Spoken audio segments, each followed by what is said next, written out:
Hello, everyone, and welcome back to the show. This is Reservations, and I'm Jeremy Blair. And I'm Rain Wayland. Man, dude, ever since getting back on video, it seems like our views are going back up again. I mean, they're skyrocketing. I mean, we're mid to low double digits. That's our sweet spot. So yeah. Still got to figure out what made the Zone of Interest so special. I don't know. And Scott Pilgrim versus the World. People just like those movies, I guess. I don't know. Yeah. So what you're saying is the example like I used last episode. So the Venn diagram of fans of Zone of Interest, fans of Scott Pilgrim, kind of converge. Yeah. They're in the middle. Yeah.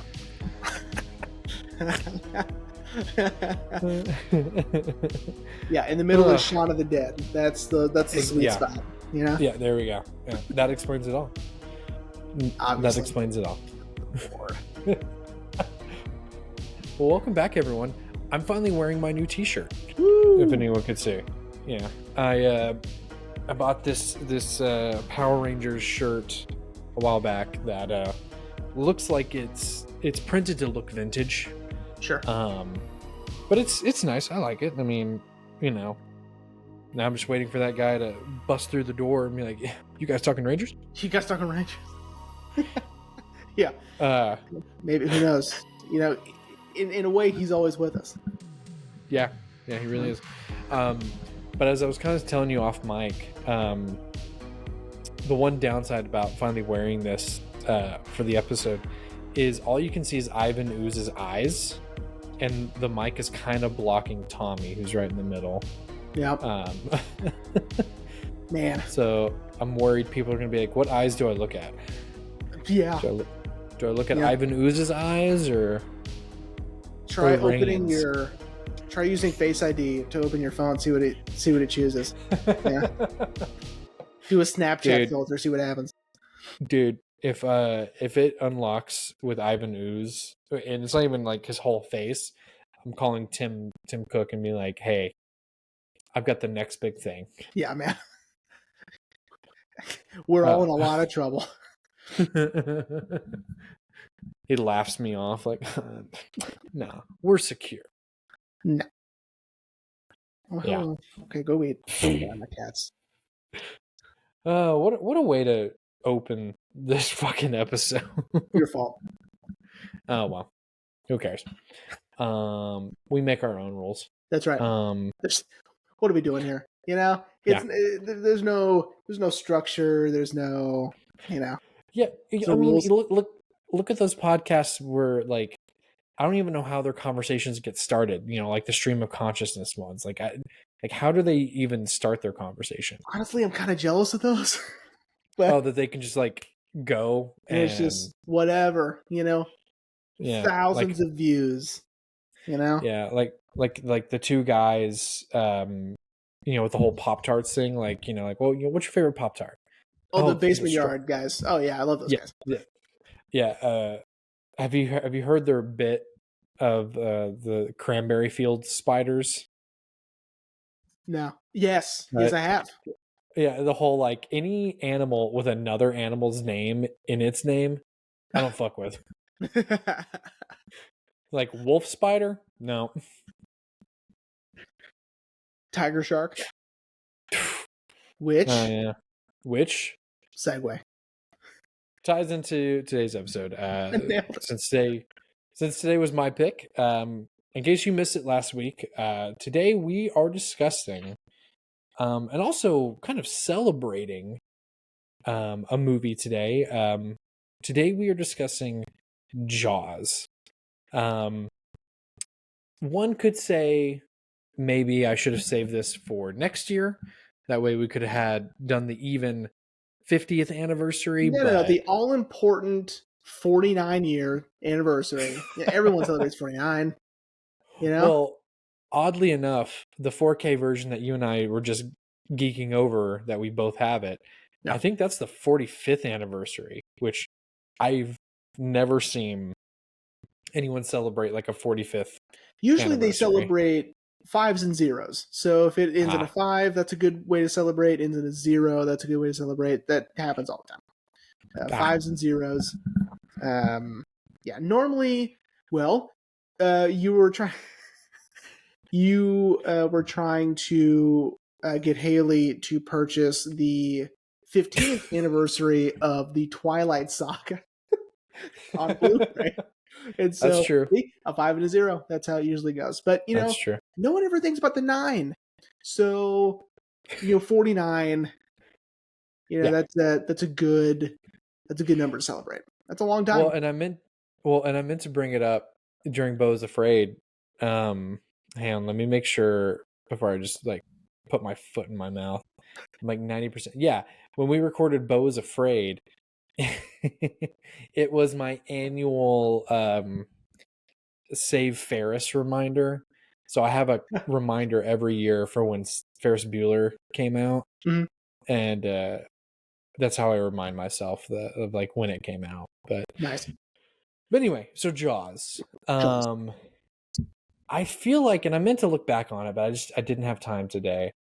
I feel like we brought this movie up in season 1, way back when we did our blockbusters episode. We sure did. Because this movie really kind of paved the way for what a modern blockbuster is now. This was basically the first modern blockbuster, right? Quentin Tarantino says that this is the greatest movie ever made. Not best film ever made. But he said it has everything a movie needs to have to be entertaining, to be suspenseful, to be I don't know, to keep your attention, to satisfy mass audiences. Like, it is the perfect movie to go see, right? And even Gene Siskel, I was watching the Siskel and Ebert when they used to have their show.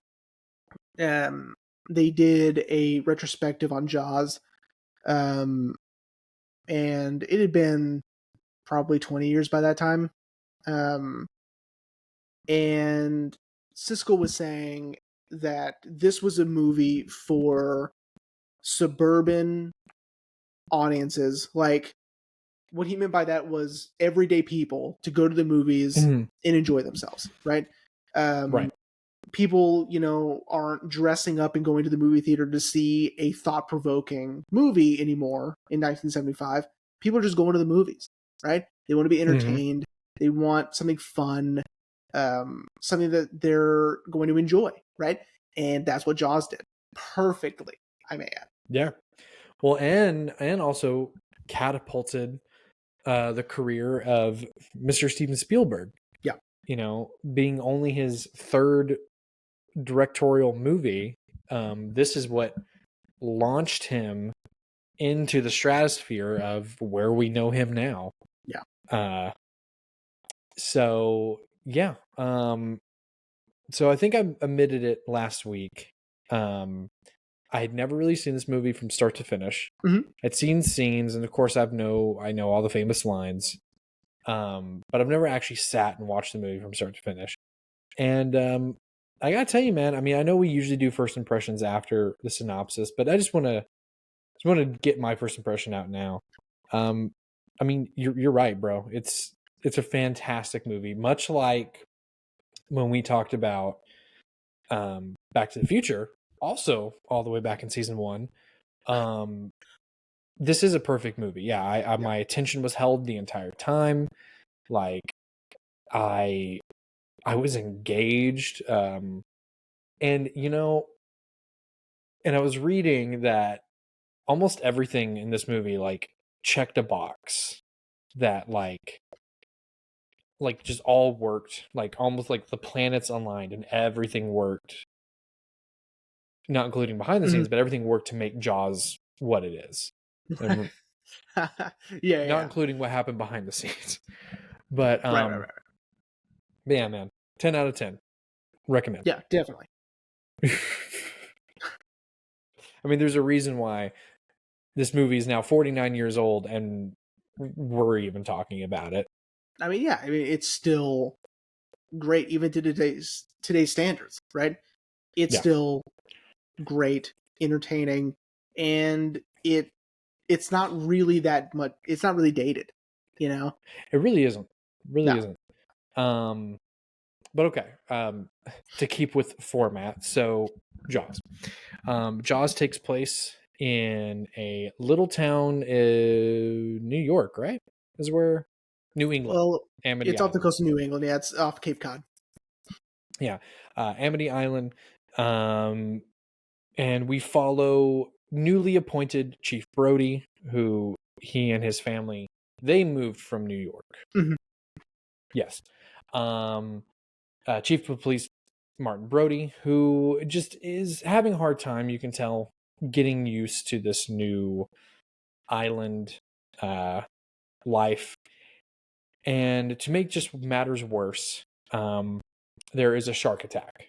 And a young woman is eaten late at night and washed up on shore, half eaten. And so Brody, being the rational man he is, tries to get the beach closed until they can figure out what they need to do.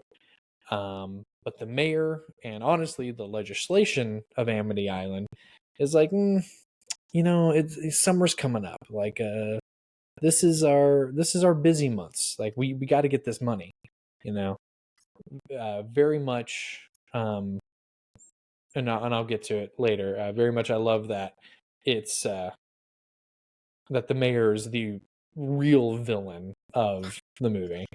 Yeah. But anyway, but then again, like clockwork, shark attacks, and a young kid is eaten, and this is what kind of throws the whole town into like an upheaval, where people are kind of trying to take it seriously, but the mayor's still trying to push that, like, oh, everything's fine, everything's safe.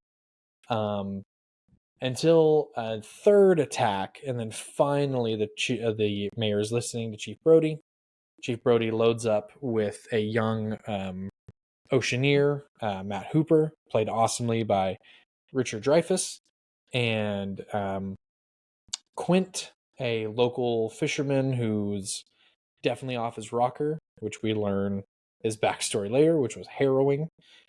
And they set out to go find this shark. They find him. Unfortunately, Quint doesn't make it, but Chief Brody manages to save the day. And then that's Jaws. You nailed it. Thanks.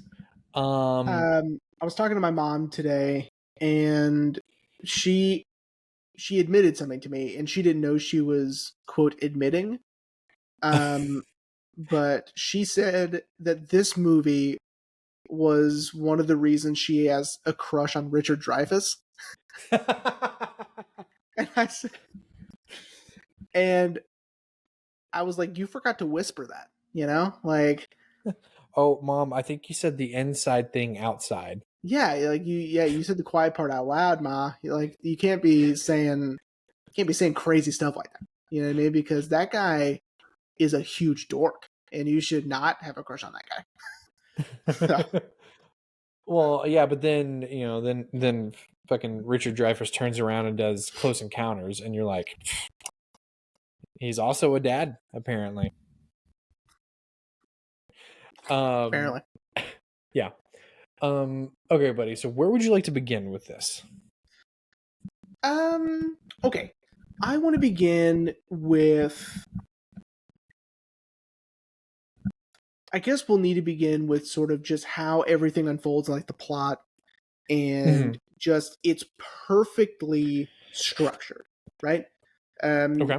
I think people talk a lot about how Die Hard is perfectly structured. I think Jaws is also perfectly structured, right? Because you have an outsider, right, that the audience can relate to, right? Because we're also not from this town, right?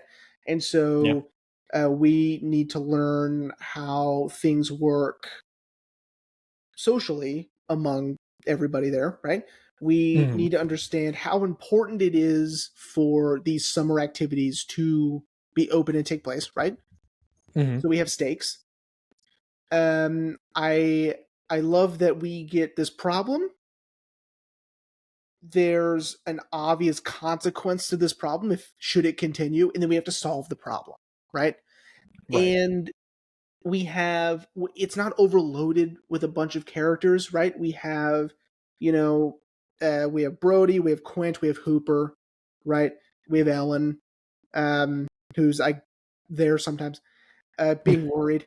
Uh, her character is written to be worried. That is. And then you have the mayor, Vaughn, who is our true antagonist. I agree. And it's perfect. It's seamless. Less is more, and this is proof of less is more because that's all you need, mm-hmm. right? I think that this is a perfect example of you have a problem during production, which is the shark sometimes doesn't work and all the time looks fake, right? Yeah. So what do? Right? We have to find ways around that. You have to force yourself to be creative. You have to overcome the obstacle. You have to rise above the obstruction, right? And this is a perfect example of how to overcome these obstacles because what do? Well, we can have them shoot harpoons attached to barrels, right? Yep. Boom. And now all you need is the barrel to move, and obviously it's implied that the shark is attached to it, and now you're making associations with the barrel, right? It's perfect, right? The times we do see the shark, good enough, scary, yeah, real enough, right? And even the problems on set even contributed to changes in the script, like major changes. So Hooper was supposed to die. Okay? Really? He was supposed to be eaten in the cage. But the best shot that the crew got of the shark attacking the real shark attacking the cage, the dummy wasn't in the cage. And so they're like, that's the best shot we got. And so now Spielberg's like, well, I guess he got out of the cage then, didn't he? So now we have to film him getting out of the cage. And he survived. And he survived the end. Which implies a bleaker ending of Brody being alone. Swimming back to shore with probably survivor's guilt. Yeah. So I find that fascinating that, this is a well-documented case of issues and complications during production and on set that contributed to the film being so good, right? Yeah. Yeah. Yeah, I think I was saying off mic, like, oh man, who knew mechanical stuff in water don't work? But yeah, you're right. It's okay, how can we get around this? Like, oh, okay, well, he rips off the dock and we can follow the dock. There we go. Exactly. Right? It's perfect. And it's a simple fix, but it's an effective fix. Because we don't need to see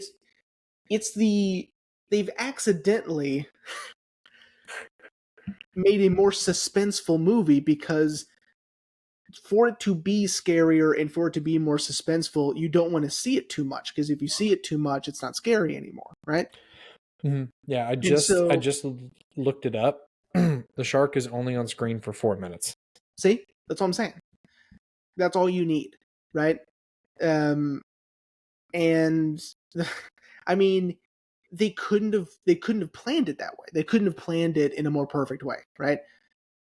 Because for it to have been so effective and for it to have been so scary and so tense and suspenseful, I don't know what they had planned originally, but we wouldn't be talking about this movie today. I agree. I think if, let's just say for the sake of argument, on this alternate timeline, the shark worked perfectly every single time they got out in the water to film. I don't think the movie would have been as suspenseful. I don't think it would have had such an emotional resonance with people. And again, as I said at the top of the show, I don't think this would have skyrocketed Spielberg's career. I think it would have helped for sure. Then he could have been like, yeah, you see how I managed to make this movie without a hitch? Yeah. But I don't think we would have gotten Close Encounters. I don't think we would have gotten, E.T. I don't think the staples of Spielberg's filmography, I don't think we would have gotten had there not been these problems. Yeah, I sort of agree with that. Yeah, because I mean the bones are there. I would think that even if the movie went as planned, and if Hooper had died at the end or whatever, right? And we saw the shark a whole bunch. I don't know. I mean, it wouldn't have been as good. I don't know if it would have been as detrimental, right? Yeah. I don't. Oh, that stupid cat. Sorry. He's messing with his food bowl. He's fat. Anyway, but yeah, I think that it's perfect because of the imperfections of the production, right? Yeah. Now, where the film will have succeeded regardless, was the cast, right? Roy Scheider, incredible, right? Richard Dreyfuss, beautifully neurotic and perfect for this role. And of course, Robert Shaw is the standout, and probably the best part of the movie is Robert Shaw, in my personal opinion. Okay. I would say. Okay. But yeah, I agree. Because I'd seen Close Encounters of the Third Kind a long time ago, and I thought Richard Dreyfuss was, I thought he was fantastic in that. And of course, he's got such an illustrious career now, that it's hard to sit there and be like, well, this film was better or this film was better. But he was in Stand By Me. Sorry, I was looking. He's the narrator. I was looking at something. Holy shit, that's right. Oh my god. Yeah. But the whole to say, like, yes, the cast, a knockout. I feel like this movie especially proved what Spielberg has now done throughout his entire career, is he knows how to put a cast together. Yeah. I'd agree with that. Yeah, definitely. Do I love every Spielberg movie that comes out? No. I don't know, man. Like this is so good and so streamlined that it's sort of weird that, to think of it as a Spielberg movie is sort of weird to me, because I associate Spielberg with, I guess, with newer projects, right? With like Schindler's List, and I mean, I guess E.T. I would associate him with E.T. Saving Private Ryan. Really your big, favorite movie, huge. Your favorite movie, Jurassic Park. Yeah, really, really huge, grandiose movies, right? Yeah. That are so complicated, right? Not necessarily complicated in plot necessarily, or in story, but just in scope and in scale. It's huge and it's complicated, right? That's how I associate Steven Spielberg. They're not all like that. But a lot of them tend to be. And this one just seems so much smaller and so intimate. I mean, granted, it's his third movie, right? Yeah. I get that. Duel, which I haven't seen, I know of Duel sounds even more simplistic and even more streamlined. Well, and then like, what was the one right before this? It was like uh, the Sugarland Express. Yeah. It was a crime drama. Oh, look at that. Yeah. But no, Interesting. I agree. Like I love Steven Spielberg, and without him, we wouldn't have gotten the Goonies or gotten Back to the Future. We wouldn't have gotten. Again, I know you Oh, don't really. his mark on filmmaking and in film history is immense, right? I know, Um, and I agree with you that it is kind of strange to look back at this movie as we're doing and be like, oh yeah, this was a Spielberg, because again, in 1975, no one really knew who he was. yeah.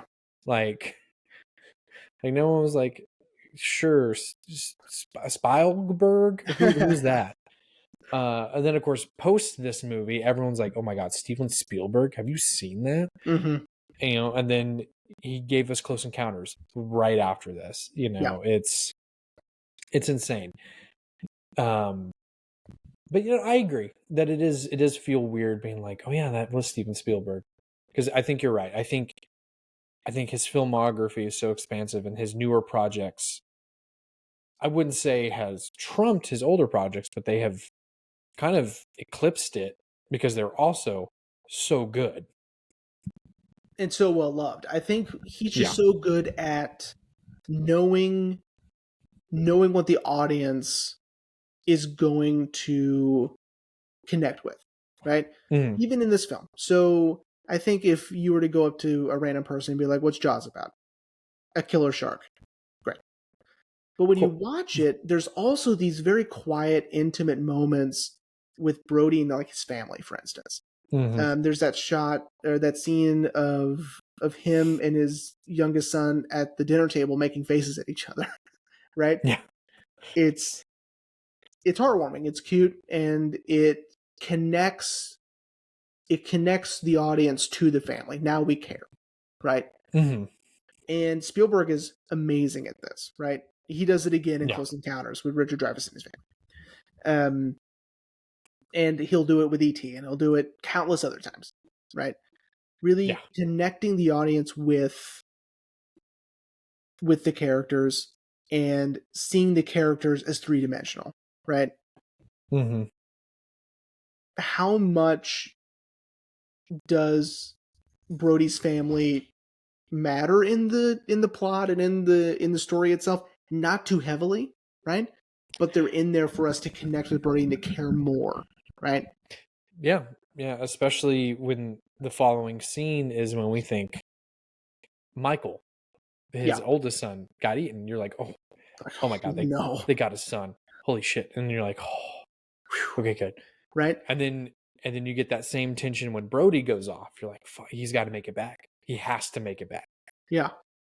Well, in that video I was watching with Siskel and Ebert, Roger Ebert said that Spielberg would go watch screenings with an audience. He would sit in the back Mhm. and he would wait for the scene, the famous scene, where Brody is throwing the chum in the water, and he makes that little joke or whatever. He like swears. He's like, why don't you come over here and you'll shovel the shit in here or whatever. And then that makes the audience laugh. And then immediately after you see the shark, and then he says they laugh and then they scream immediately, right? And he said he loved it. He loved turning that laugh into a scream because he's playing the audience like an orchestra, right? Yeah. Same thing Hitchcock used to do. And he said that he plays the audience, right? He wants to Yeah. create a film experience that he will manipulate the audience in the way he wants, right? And that's exactly what Spielberg's doing with Jaws. And especially in that scene in particular. I mean, that's a good example. Oh, yeah. And and the sheer look of horror on Roy Scheider's face is just It's perfect. And the ad lib line, you're gonna need a bigger boat. I mean, it's classic. Yeah. Yeah, man, Spielberg, he's so good, man. He's so good. Like, look, I'm not fully defending the movie, but even his duds, like Ready Player One, I enjoyed. Because it still had those Spielbergisms in it. And I think that's something, as we've been talking about, that he really kind of started to establish with this one, like with, caring for essentially our side characters with Brody's family. Making us laugh, then immediately terrifying everyone. I think this movie really established those things. Okay, I feel like we've been on Spielberg for a hot minute. But again, it's impossible to not talk about Jaws without talking about what Spielberg did. Agreed. Okay. I think we should talk about the character of Matt Hooper, Richard Dreyfuss, because he comes into the picture, and I feel like his arc was more like, I'm going to show these people a thing or two, and he's constantly like kind of humbled a little bit. Yeah, needs to be. I yeah. I mean, don't get me wrong. I don't think without Matt Hooper they would have had a chance. Mm-hmm. Well, they especially would not have had a chance to defeat the shark, because it was his extra air tank that Brody shoots. But he is knowledgeable and he does know what he's talking about. But as Quint kind of humbles him, like, just because you're educated doesn't mean anything out here. Like, so you're in the original script. Hooper dies, right?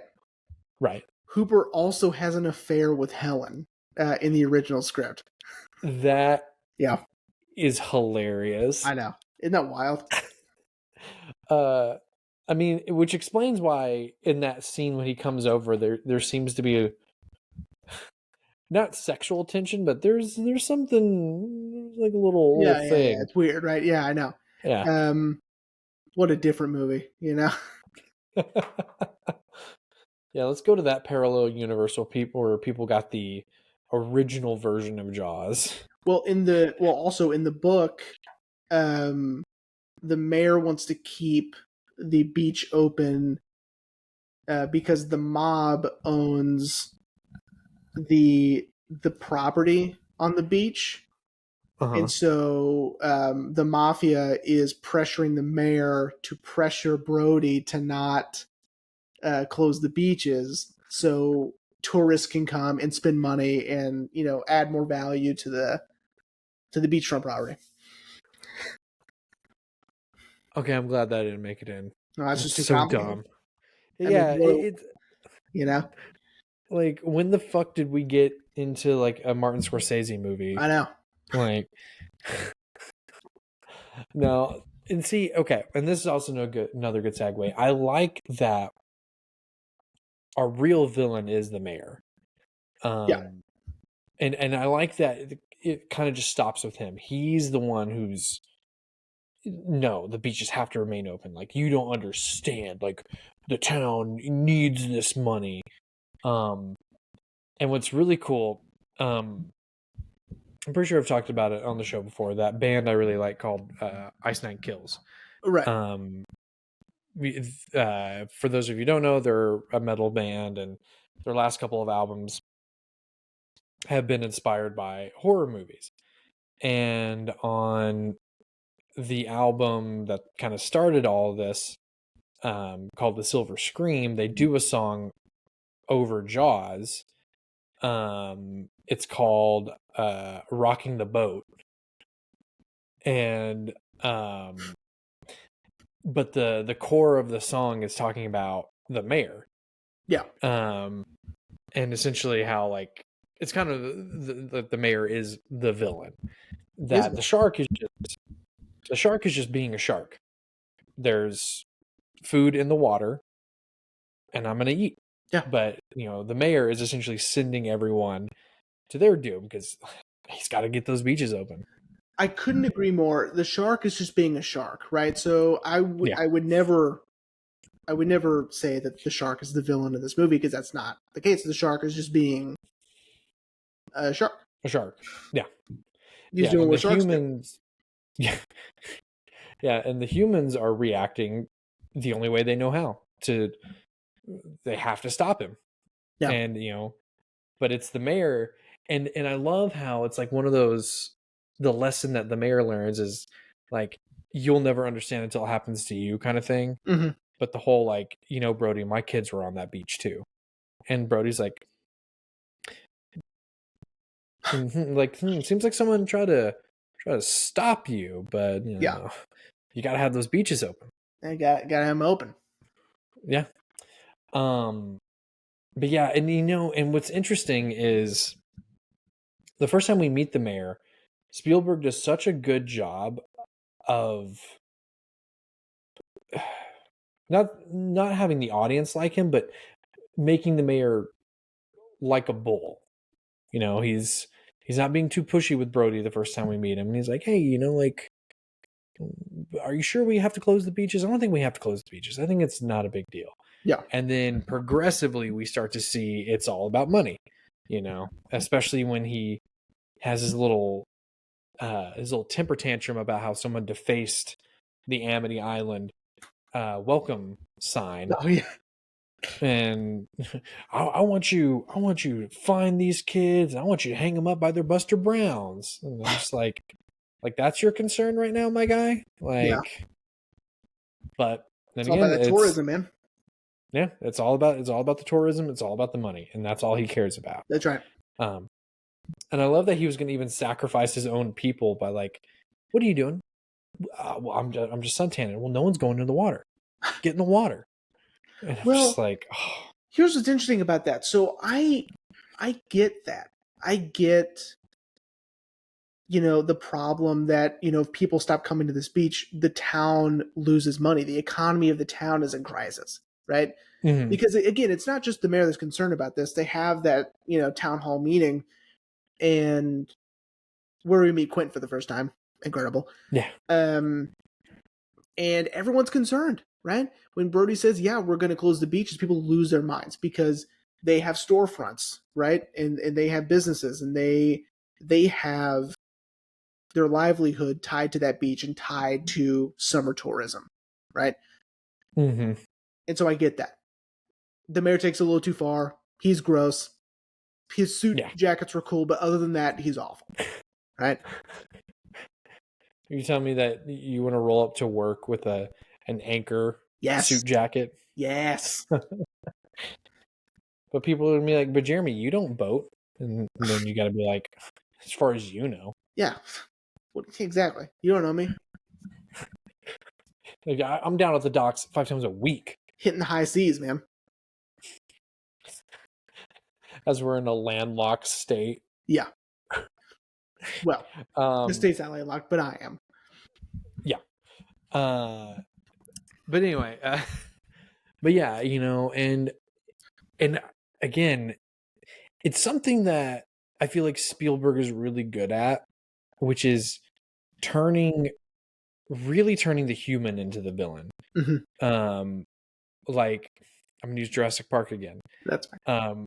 The dinosaurs are just being dinosaurs. Yeah. Like, yeah, sure, they're eating people, but they're just being dinosaurs. They don't know. I would say the true villain of the first Jurassic Park movie is definitely that lawyer. Mm-hmm. I don't think John Hammond is the villain. I just think he's Icarus. He flew too close to the sun, and it burned him in such a major way. But definitely the villain is that fucking lawyer who just left children unattended. Yeah. Like, yeah, fuck that guy. But the same thing with the mayor. As we just said, the shark is just being a shark. And especially, we get a lot of really good exposition from Hooper about how the shark is territorial. He's essentially staked a claim at Amity Island. Yeah. And he's going to stay there until the food source runs out. And so I like that we already know as the audience, the shark is just being a shark. Yeah. It's the people that are the real villains here. Mm-hmm. And I like that the mayor comes to his senses, but my kind of mentality was too little, too late. Sure. Like, because your kids almost died. Now you're gonna take this. Yeah. Now you're gonna take this seriously. Not to mention that a little boy got eaten less than 48 hours ago. Right. His mom is blaming your chief of police, and then some poor bystander got eaten trying to protect your chief of police's son. Yeah.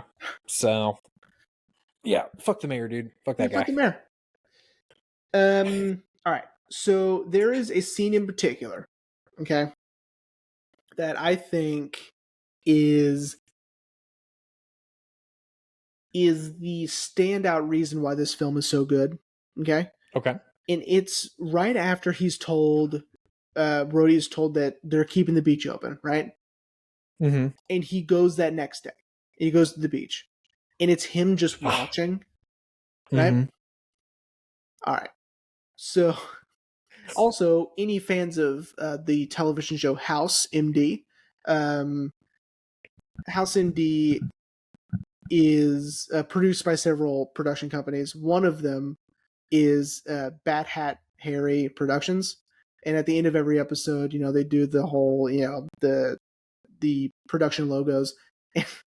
One of them is Brody talking to Harry, saying that's some Bat Hat Harry. Anyway,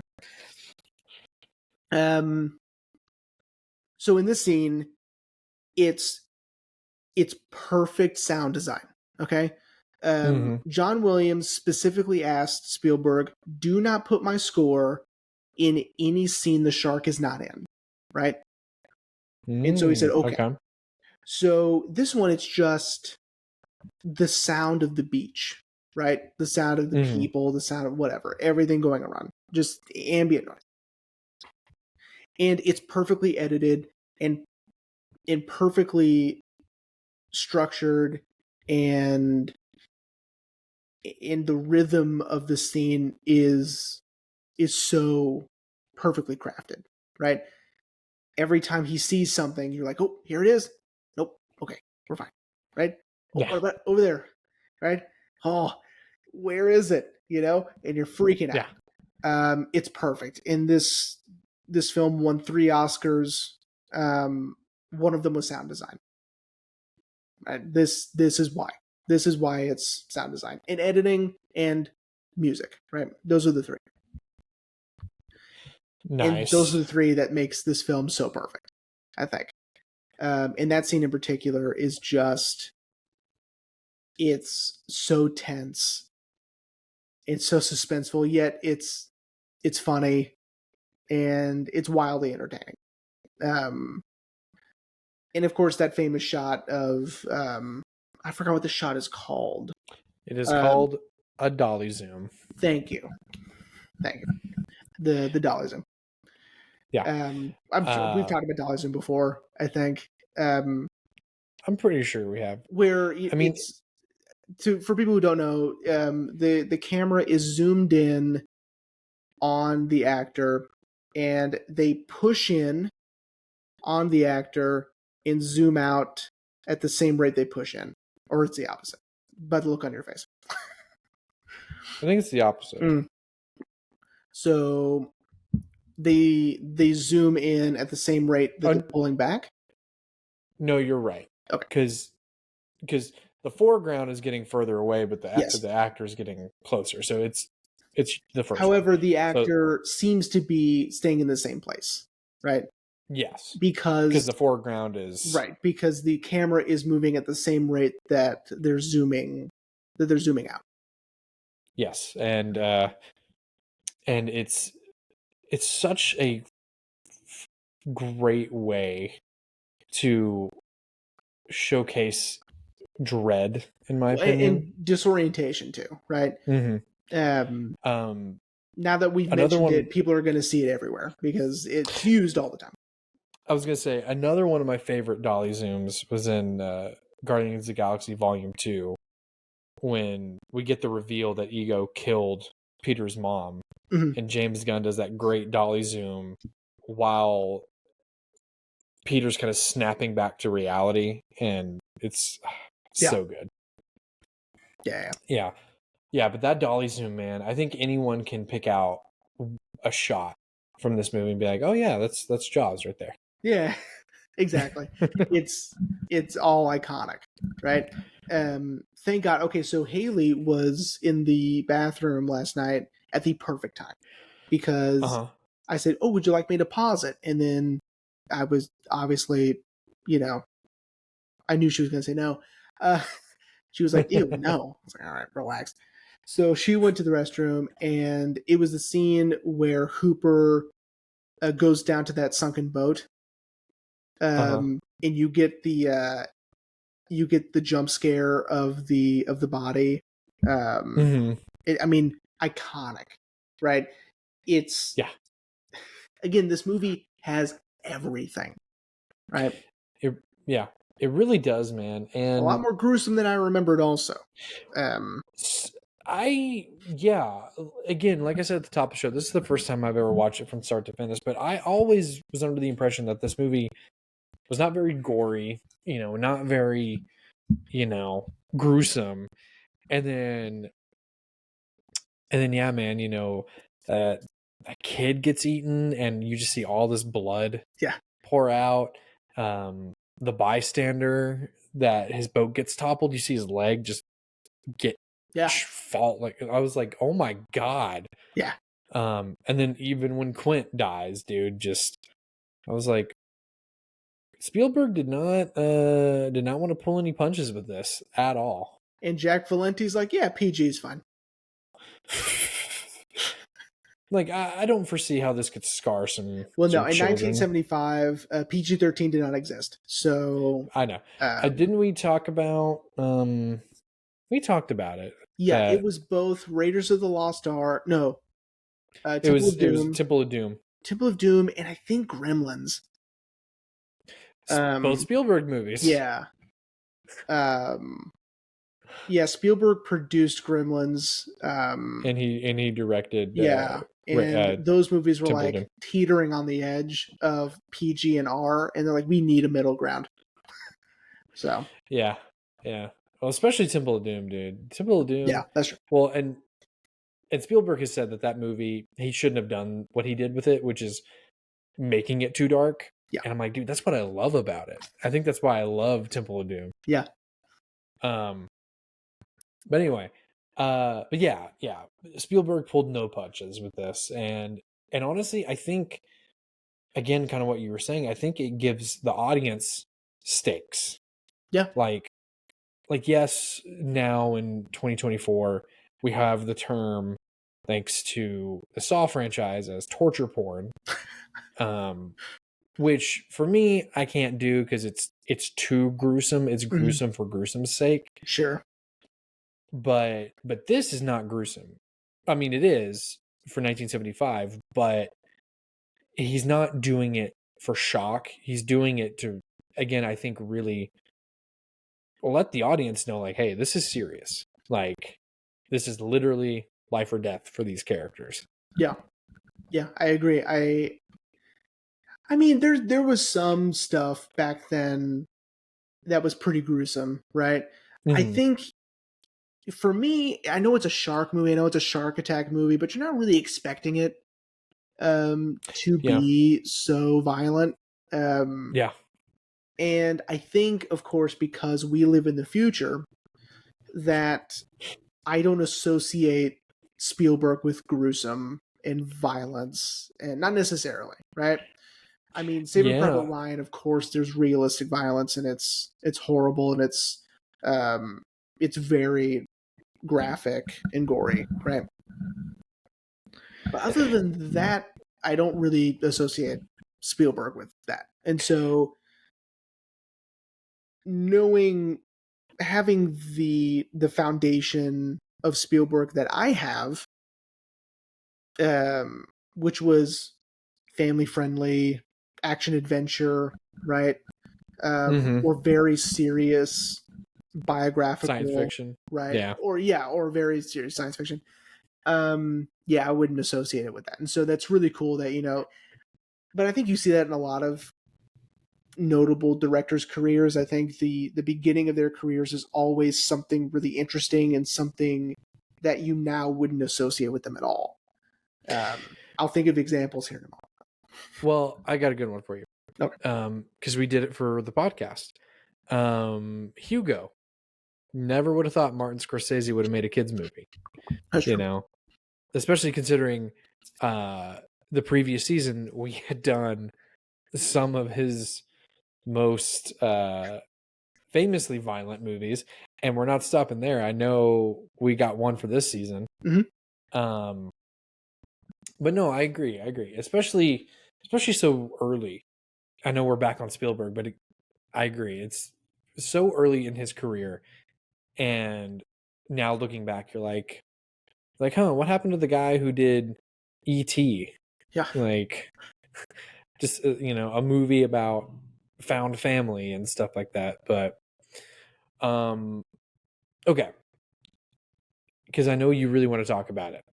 Let's talk about Quint for a second. I love Quint. Yeah, he's the best character. Yeah, I mean, because he's in Haley last night. She saw Quint and she goes, "That guy has the opposite of an iPhone face." What is an iPhone face? Great. I asked her the same thing. An iPhone face is you look at someone and you say, "Does that face look like it exists during the time of an iPhone?" Right?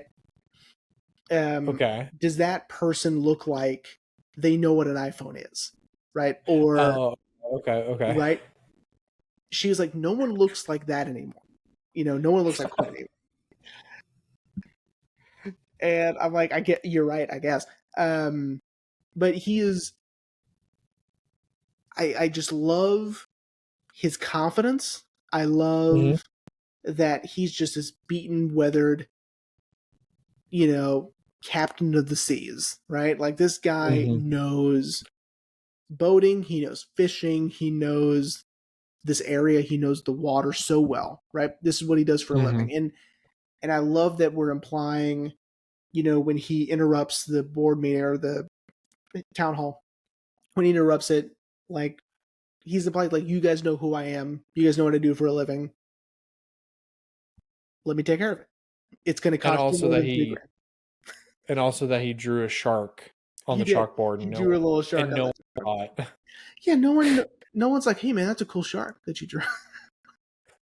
He took the time to do that, and then scratch the chalkboard. I love his character. I love that he puts Hooper in his place, which I really enjoy because Hooper's got to calm down a little bit. I get that he's a smart guy, but you know what I mean? Yeah. The thing that I love the most about Quint, and it is, of course, one of the most famous things about the movie, is his monologue of being on the USS Indianapolis during World War II. And, dude, Robert Shaw just gives this harrowing monologue, and you can't look away from it, dude, at all. I agree, because now we're setting up this why he cares so much. That's number one. And then when we go and we see it's not his house, was it like a shop or whatever, like you see all of the shark jaws, the bones. That's the name of the movie. That's the name of the movie. You see them everywhere, and to him it's like killing a shark in retribution for one of the fallen soldiers that was in the war, right? And that this great white is sort of like his his white whale. Like he's Captain Ahab in this scenario, right? I was just about to say, do you think, because I'm sure Quint is in the book, but do you think a lot of inspiration they drew was for Captain Ahab Gotta for be. Quint? Gotta be, right? Because it's all it is a manifestation of his survivor's guilt and Mm-hmm. his search for a pseudo revenge, right? It's so hard, I think for Quint because he's choosing to be mad at the Sharks, but really he shouldn't be mad at the Sharks at all because they were again just doing what sharks do, right? Yeah. But he doesn't have anywhere to put his anger, right? In his vengeance, right? In his rage. Mm-hmm. And so he chooses sharks because that's what took out the men that were with him. Therefore, they're to blame, right? Yeah. And so, like, Well, yeah, and of this course, great white. And I love the little added detail of him not putting on a life vest because he said that he'd rather drown yeah, than be eaten by a shark or be killed by a shark. And so he gives the other two guys their life vests and he doesn't have one. yeah, Yeah. yeah. Well, and I like also now that we're kind of talking about Quint, I like that his survivor's guilt is also manifested in him removing his tattoo Yeah. from being on the Indianapolis, because his guilt is just so strong, Mhm. and I really like how he, they're cutting up and they're having a good time, and Hooper's like, oh, let me guess, it was Mother, and I love that he doesn't snap at Hooper. He doesn't, you know, he just puts his hand on him and he goes, it's from when I was on the USS Indianapolis. And then Cooper, hearing that, calms down and is like, wait, you were on the Indianapolis? I think it's so good, man, because it also adds weight to that monologue. Yeah. Yeah, I agree. Again, Spielberg is playing the audience, right? We're having this Mm-hmm. really high point where everyone's finally getting along. And then we're going to take them back down and we're going to be somber for a moment. And then it's also going to humanize Quint, which up until then, he's just this grouchy old sea captain, right? Mm-hmm. Yeah. That is very bossy, and he should be because these guys don't know what they're doing. But I do, again, Quint is, I just love Quint because he is very sure of himself and he's very sure of exactly what to do at any given moment, right? Mm-hmm. But as soon as he barks an order at you, as soon as you do it, he's fine, right? Yeah. Like, he knows exactly what to do. Anytime something happens, right? He calmly goes and gets a solution, right? I think Mm-hmm. my favorite line of his is when he tells Brody, he goes, "Would you mind getting the extinguisher and getting that fire out, please?" Right? Yeah. He's very calm, right? He goes, "Hey, would you mind doing that? Thank you." Right? Yeah. Because again, he's calm. We're not going to overreact. There's a fire, but you'll put it out, and it's over, right? Mm-hmm. And then just move on to the next problem. Like when the rope is when they tied those barrels to the boat, and the shark has, I think, two of them at that time on him. Yeah, he's got two. He calmly goes and gets that machete, right? Yeah. Again, it's about to be those metal things. I sail, but I don't know the name. They're about to literally come off the ship, right? The ship will be broken Yeah. now. And he just calmly goes and gets it. I mean, he is the coolest. I love Quint. Rest in peace. Yeah. I would say the only time he starts to lose that a little bit is towards the end, like before the ship officially just breaks down. Mhm. When Hooper keeps telling him, like, you're pushing the ship too hard, like, we will not make it, you're pushing it too hard. Yeah. That's when he kind of loses it a little bit. I think he loses that calmness because I think one, he's probably tired of dealing with Hooper's bullshit, but also I think it's because he either A, knew he wasn't going to survive, and so he was going to want to go out on his terms, or B, he just didn't care anymore at that point because he did destroy the radio, so there was no way they could call for backup. Yeah, he's sort of losing. Well, it's also an obsession, right? Again, he's Ahab. So he'll stop at nothing to get this shark. And, the tragedy of it all is that he's consumed by his worst fear, right? Yeah, literally. Of being eaten by a shark. And I think that makes his death a little more tragic than, that kid or whatever. I was going to say, this had something that Jeremy has openly said on the podcast before, that, that we see a kid get killed in this movie. Yeah. Yeah.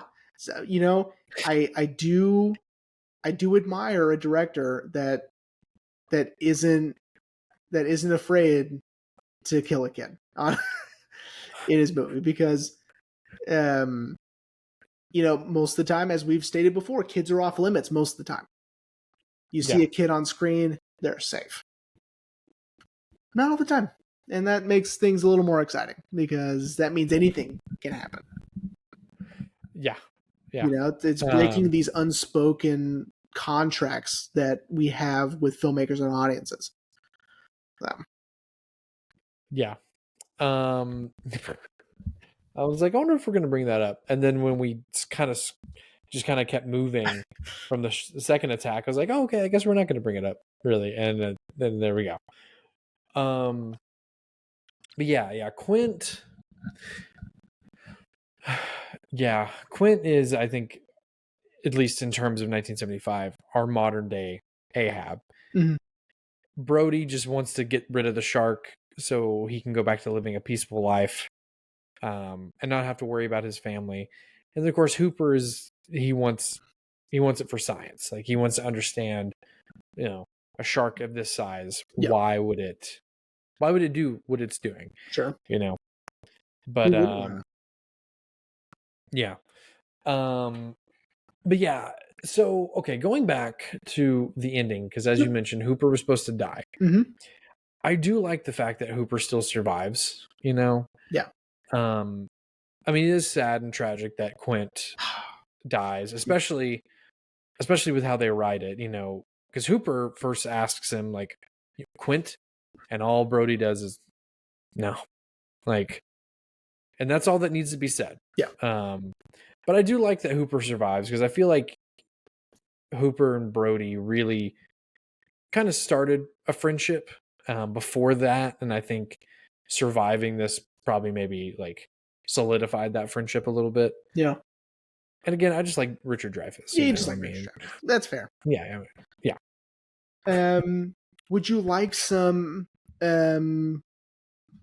aftermaths, I guess, of this movie? Like some unintended consequences also. I would love to hear that. So before we get to the unfortunate unintended consequences, here's a fun one, and we talked about it a little bit off mic. In 2019, a British comedy group wrote and created a stage play called "The Shark is Broken." It is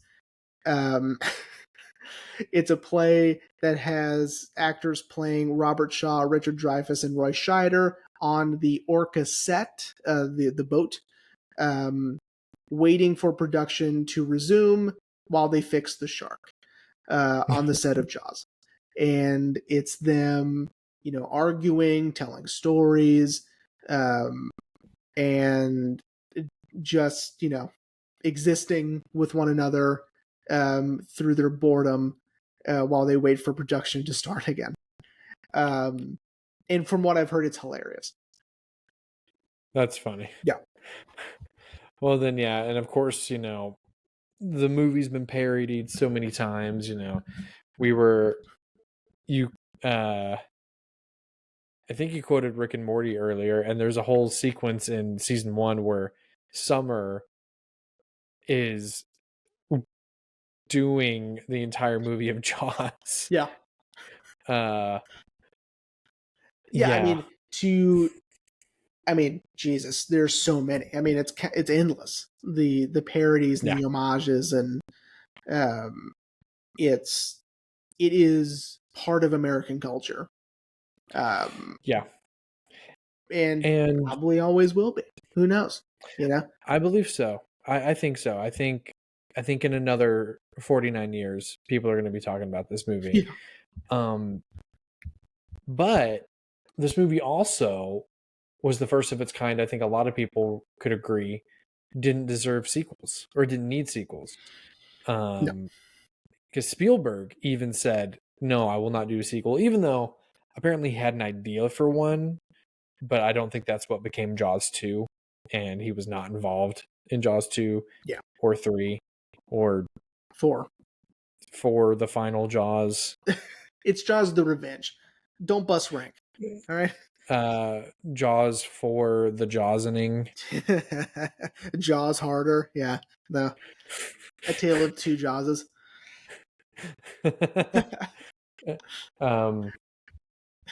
Jaws for I had one and I lost it. Of course, the best Jaws joke was in Back to the Future Part 2. The shark was it like Jaws like 19? 19, yeah. I feel like that was Spielberg's kind of dig at all the sequels, yeah. Yeah. Like he had no input, but then he came to Bob Gale and Robert Zemeckis and was like, "Hey, you have to put this joke in it." And they're like, "Okay, sure." Okay, one more. Jaws for the Goblet of Jaws. All right. Or you could have just left the title the way it was, Jaws for and the Goblet of Fire. Jaws for the Goblet of Fire. Jaws for sure would be a Slytherin. Jaws and the Prisoner of Azkaban. Okay. So an unintended consequence. Okay. Peter Benchley, who wrote the book, who is the reporter on the beach, as a cameo. He said that due to the success of the book and the movie, it resulted in a lot of shark deaths and shark killings ever since, like more so, like it spiked, right? Really? And he said he never would have written the book if he knew that would have been the takeaway, right? The takeaway wasn't supposed to be the shark is bad, right? We know this, right? Uh-huh. But the shark is technically the monster of this monster movie, technically. Right? Yeah. And so the number again of shark deaths is huge, and it still is. Sharks kill less people than people kill sharks. That's how it's always been. Yep. I think I remember reading years and years and years and years ago when I was in elementary school that like the number of shark attacks is infinitesimal. Why am I using a big word? It's small. Like I think it's like what, like 1 out of every like 50 or something like that. I don't have statistics in front of me, but I know it's way less than the number of sharks that are killed in a year. Yeah, and I think you're right. Well, I know you're right. It definitely comes from fear. I remember my father telling me about this movie and that he was terrified to go in the water for years. Like even just a pond, fresh water where a shark wouldn't be. He was terrified. We'll be in a pool, and at the deep end, I'll go to the deep end, and Haley's like, "Nah, there are probably sharks in there." Like we're in a pool. It's like, "Nah, there's sharks." Nah, I don't trust like that. Yeah, I don't trust like that. There's sharks over there. I just know it. It's like it's 5 feet. They're there, and I know it. Well, speaking of, before we get to our wrap up, speaking of all the production trouble with the mechanical shark, what's funny is apparently Universal did not learn their lesson, and apparently Jaws the ride at Universal had a lot of the same issues Really? of the shark not coming out properly of the for the ride. Speaking of that, um, I've been to Universal and I really wanted to ride that ride, Mhm. and I kept telling Ash, she was like, "Where is it?" Like, because like the Amity Island area it's pretty obvious, because there is a fake tiger shark kind of Okay. hanging up like they Oh, do in the that's fine. movie. But I'm like, okay, so where's the fucking ride? They leveled the ride and built the Harry Potter stuff on top of it. Yikes. Yeah. Apparently, Universal Japan is the only one that still has a Jaws ride Well, operating. well, get your plane tickets. Let's go. Yeah, let me update my passport real quick. Yep. But yeah, no, there's a great video on YouTube from a YouTube channel called The Funkland. He did a whole video about it, and I mean the ride was a success. I mean it truly was a success, but apparently it had a lot of mechanical issues and Yep. like the oil from the gears like leaking into the water, and apparently someone fell in at one point, Oh boy. and I think he showed a picture, but the person survived. But like looking down and seeing a a shark, because I guess it was right in the moment where the mechanics kicked in to make it come up, and so it's coming right at you, dude. Yeah, I'd probably be terrified Yeah, too. for sure. Yeah. But yeah, man, it's just it's interesting that like Universal's like, yeah, we're gonna make a ride. Mechanics in water work. Yeah. Like, did you not learn anything from the fucking movie? But no, I just wanted to bring that up too. That it's just interesting that we got a ride that was successful until Universal got the theme park rights to Harry Potter. Yeah. But yeah, there still is that little section. If memory serves, it's been 5 years since I've been to Universal. Memory serves, the tiny portion of Amity Island is right in front of King's Cross, which is where you go through Interesting. to get to the Harry Potter part. Yeah. It's all sort of mismatched together. Yeah, like look, this isn't an indictment on Universal, especially because I haven't been to the one in California. I want to. They still give backlot tours, um, which is where Back to the Future was filmed. But uh, the Universal Studios itself, the it is all kind of mismatched. Really, it's That's really weird. strange. Yeah. Yeah, it's like they couldn't take a good cue from Disney. Right.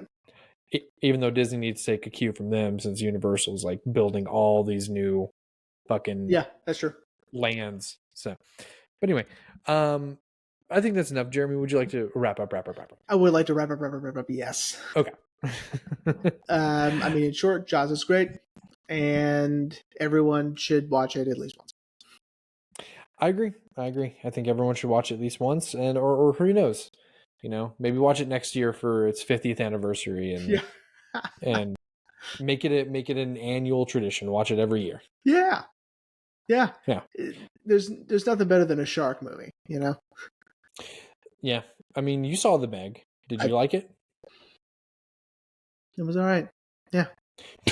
Yeah, it was all right. There's no Jaws. It's no Jaws, but it's good. It's fun. Yeah, The Meg is fun. It's silly, but it's fun. All right, buddy. So, what are we talking about next week? Especially considering you let Haley choose next week. Yeah, I mean, she doesn't know it. She doesn't know this movie.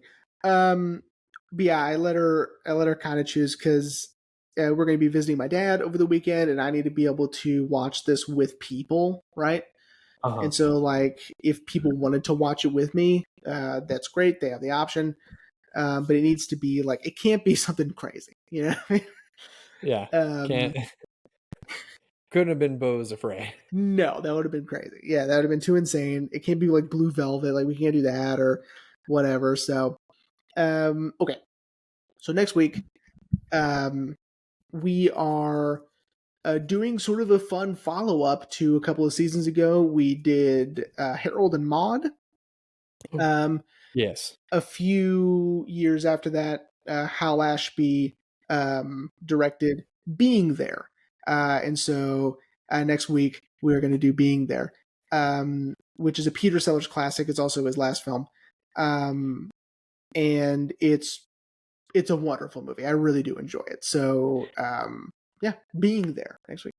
I'm very excited. I remember, I think you told me to get it when I was first getting into all my Criterion movies, which if you're watching, they're right over there. But I want to say you were like, you have to get Being There. Yeah. Like, make sure you get Being There. And I was like, oh, okay, sure, I guess. And what excited me the most about it, and it's kind of a silly thing to be excited about, but I remember you telling me about the movie and not really giving me any specifics, but you're like, exactly what you just said. The movie's wonderful. It is. And then you're like, but Hal Ashby put the bloopers in the credits. Yeah. And it cost him the Oscar. It did. And I was like, really? I think this would have been Best Picture material, if it weren't for the goddamn blooper reel at the end. It kills the magic. So if you can, and if you're listening still, if you watch Being There as soon as it's over, as soon as, it cuts to credits, stop it immediately. Because it's going to ruin, the bloopers ruin it. So that's my advice.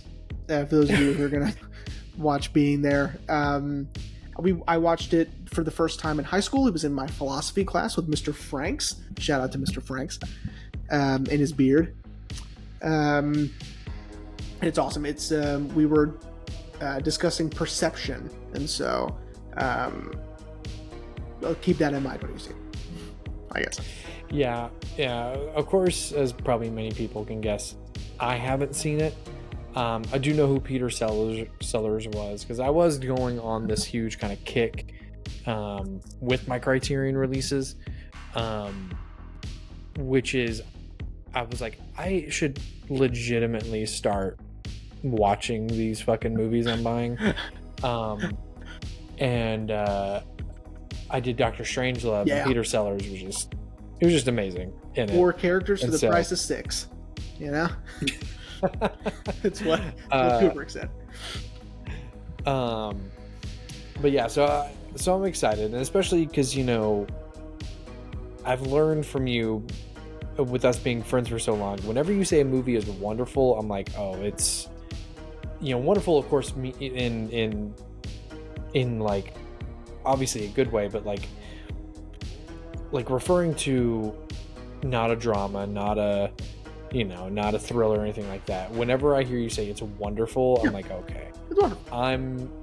I'm in for something really, really special. It's also a comedy. So, if you had to put it in a category, it's comedy. So. Okay, yeah. So I'm excited, man. I'm excited, cool. And especially finally getting to crack open the Criterion one and actually watch it. So yeah, I'm excited, man. Yeah, man, I'm excited. Awesome. Well, everyone, we hoped you enjoyed this sort of celebration of Jaws, and we will see you next week for Being There.